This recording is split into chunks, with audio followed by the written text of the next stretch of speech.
Ассаламу алейкум. Бүгін біз сіздермен тауық етінен шашлык дайындайтын боламыз. Сол үшін бізге тауық еті мен үлкен етіп, ірі етіп кесіп алдым. Жуамызды да ірі етіп кесіп алдым. Содан кейін мен аджика пайдаланамын.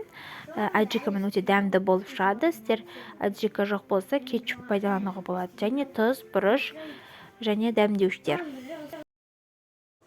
Ең алдымен мені видеомды қарамас бұрын каналыма тіркеліп, лайк басып, комментарий жазуды ұмытпаймыз.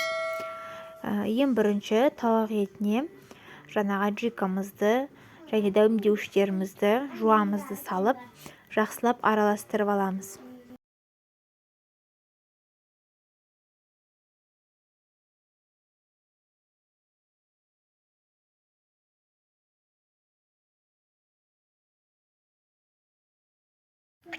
Осылай пищевая пленкамен жауып, холодильникке бір түнге қойып қоямыз.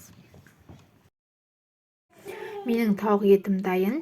Осылай пергаментті бумаганы жайып, шпажкамызге еттерімізді салып шығатын боламыз. Жуамызды салмаймыз. Егер жуан салатын болсақ, ұзақ уақыт ішінде жуамыз күйіп кететін болады. Сондықтан салмаймыз.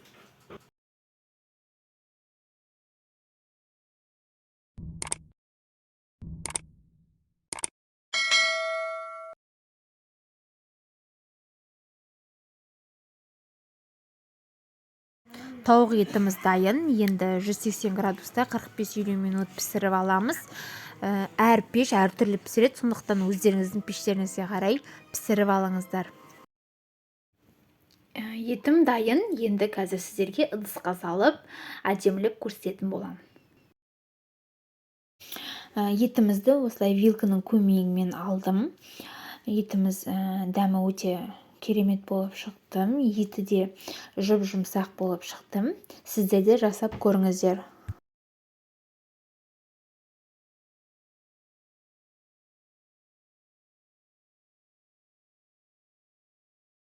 Міне осылай жуамен әсемдедім. Егер менің видеом ұнаса, каналыма тіркеліп, лайк басып, комментарий жазуды ұмытпаңыздар.